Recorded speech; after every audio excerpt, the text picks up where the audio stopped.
हाँ, hello everybody. ये जो वीडियो जो हम लोग अभी शेयर कर रहे हैं आपके साथ हमारी लिंक के ऊपर, ये स्पेसिफिकली ये जो वीडियो है वो सिर्फ और सिर्फ कैरी फॉरवर्ड प्रोसेस आप सबको जो करना है इसके लिए हमने ये शेयर किया हुआ है। और ये जो वीडियो जो हम शेयर कर रहे हैं इसके वो कभी कैरी फॉरवर्ड प्रोसेस करने का है कि आपका 31 मार्च का जितना भी ईओडी प्रोसेस है, यानी ट्रेड अपलोड के बाद जो जितना भी प्रोसेसिंग है, contract generation, collateral calculations, margin uploads, then जो है बैंक रिकंसिलिएशंस, यानी बैंक रिकंसिलिएशन मतलब आपका जितना भी 31 मार्च में जितना भी एंट्री आया है रिसीट और पेमेंट का, along with the exchange also, STT and GST का जो एंट्री है वो सब सिस्टम के अंदर एक बार एंट्री करने के बाद, उसका बैंक रिको करने के बाद, plus as far as the demat portion is concern, तो डीमेट के अंदर भी आपका जितना भी टी डे यानी आज का जो सौदा हुआ है, या T-1 यानी वेडनेसडे जिसका पेइन अभी नेक्स्ट वीक में ड्यू होने वाला है, उसका सबका पेइन हो जाने के बाद, उसका रिकंसिलिएशन हो जाने के बाद, और अगर सपोज कोई आपके पास प्लेज में या रिप्लेज में शेयर पड़ा है, वो अनप्लेज करने के बाद, वो सबका पेन होने के बाद हम आपको ये कैरी फॉरवर्ड करने का है, यानी आपका ईओडी प्रोसेस जो टी डे के लिए जो होने वाला है 31 मार्च का, वो सब कंप्लीट करने के बाद, प्लस अगर किसी का फ्रंट एंड में फाइल अपलोड होता है, यानी आरएमएस प्रोसेस करने के बाद जो फाइल आउटपुट बनती है और वो फाइल आपको फ्रंट एंड में अपलोड करनी है, तो आपको वो आरएमएस का प्रोसेस करने के बाद ही फाइल जनरेट करने की है और अपलोड करने की है। जो आपका ये जो करंट ईयर जो डेटाबेस है ना, 2021-22 वहां से जनरेट करके फिर कैरी फॉरवर्ड प्रोसेस कंप्लीट करनी है। बराबर है। अभी मैं सबसे पहले आपको कैरी फॉरवर्ड प्रोसेस के अंदर कैसे चालू करने के वो आपको मैं बताता हूँ। सबसे पहले तो आपको यहाँ पर अकाउंटिंग पीरियड जो है ना, वो आपको सेट करने का है 2021-22 करके।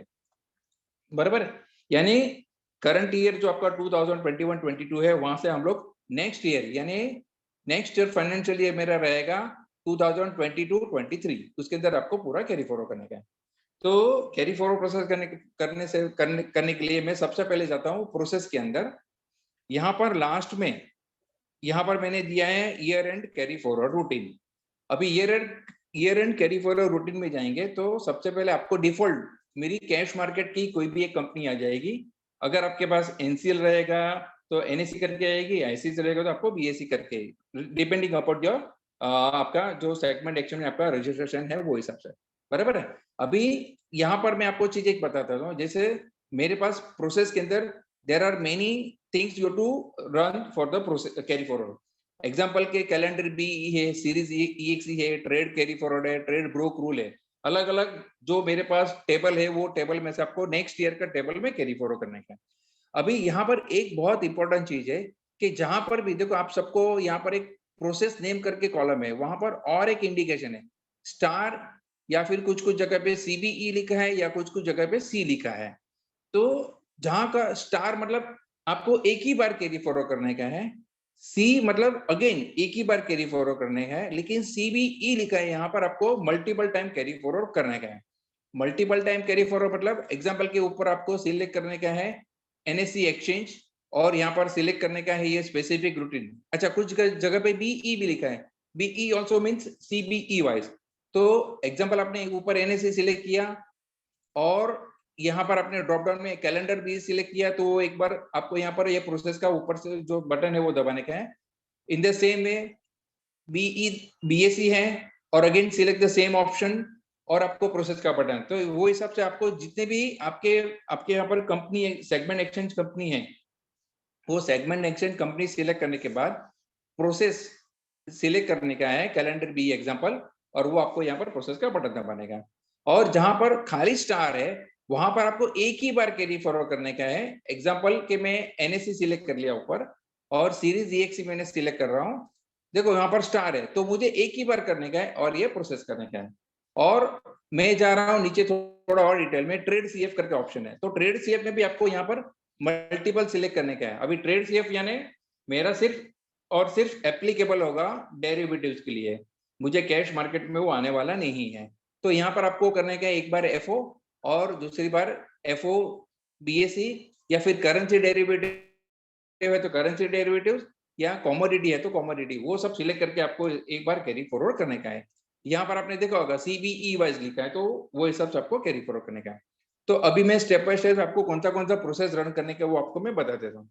अभी कैलेंडर भी जो मैंने आपको एक बार बताया कि आपको ऊपर सिलेक्ट, कंपनी में ऊपर सिलेक्ट करने का है और ये प्रोसेस का बटन दबाना है, यानी ये आपका आएगा मल्टीपल टाइम आ जाएगा आपके ऊपर, जैसे अपनी जितनी भी कंपनी है वो कंपनी में आ जाएगा। सीरीज ईएक्सई आपको सिंगल एक ही बार कैरी फॉरवर्ड करने का है, बराबर है ना। फिर ट्रेड सीएफ जैसे मैंने बताया कि आपको ऊपर सेगमेंट एक्शन सिलेक्ट करके आपको ट्रेड सीएफ का प्रोसेस करने का है, बराबर है। ट्रेड ब्रूक रोड अगेन देखो यहाँ पर स्टार है तो मुझे एक ही बार करने का है। बाद में लेजर ऑलवेज अगेन ऑब्वियसली एक ही बार मुझे कैरी फॉरवर्ड करने का है। बाद में आएगा bank statement, check stock, right. जितने भी यहाँ पर देखो आप कैरी फॉरवर्ड रूटीन है वो सिंगल टाइम सिलेक्ट करके मुझे कैरी फॉरवर्ड करने का है। जैसे जहां पर सीबीई आता है तो सीबीई या बीई आता है तो आपको वहां पर multiple company select, segmentation company select करके कैरी फॉरवर्ड प्रोसेस करने का है, बराबर है। तो ये मेरा पूरा complete carry forward process routine है। अगर ये कैरी फॉरवर्ड करते समय अगर कुछ भी इश्यूज आते हैं आपको, तो एक बार हमने, अगर कोई एरर आती है, अगर आपका कैरी फॉरवर्ड परफेक्ट हो गया तो कोई इशू नहीं है, लेकिन कैरी फॉरवर्ड करते समय कुछ भी इशू आता है तो आप इमीडिएटली हमें कॉल कर दो।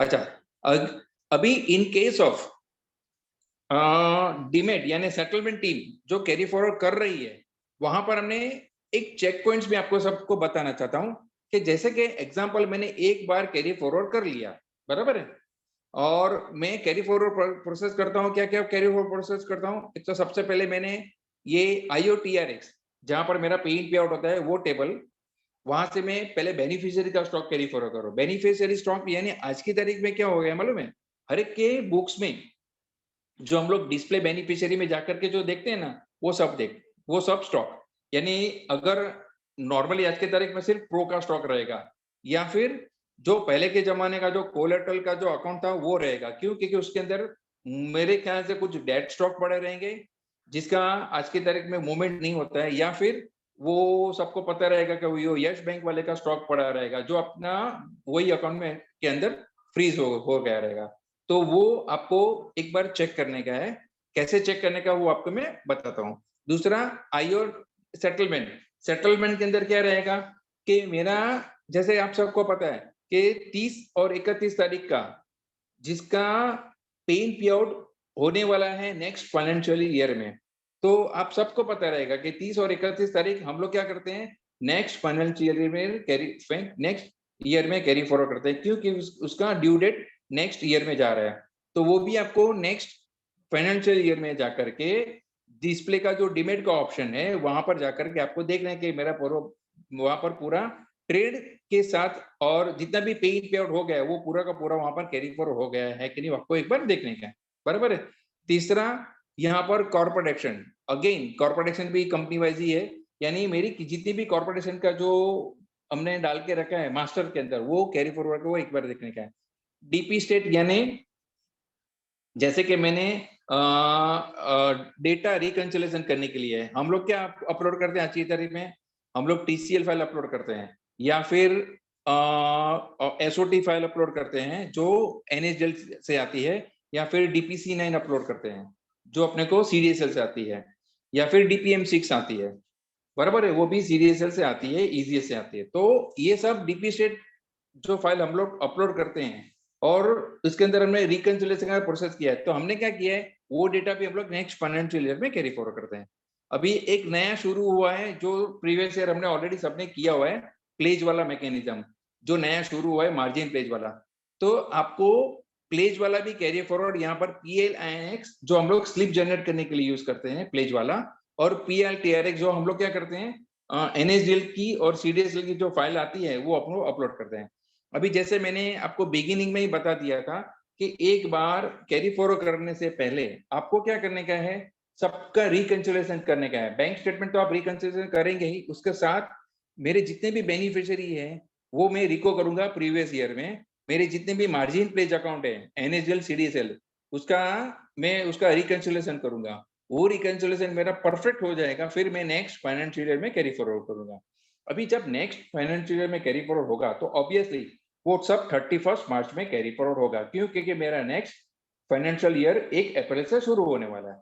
तो मेरा जितना भी ये कैरी फॉरवर्ड डेटा जो रहेगा ना, as far as the demat is concern, वो सब मेरा 31 मार्च में आपको पॉपुलर होगा। तो ऑब्वियसली मैं क्या कर सकता हूँ, आपने जो करंट फाइनेंशियल ईयर में जो फाइल अपलोड की है रिको करने के लिए, वो सेम फाइल आपको नेक्स्ट फाइनेंशियल ईयर में भी अपलोड करने, वहां पर भी एक बार रिको करने का है। जैसे अगर आप रिको करेंगे ना, यानी आपका आंसर एकदम कॉन्क्रीट हो गया।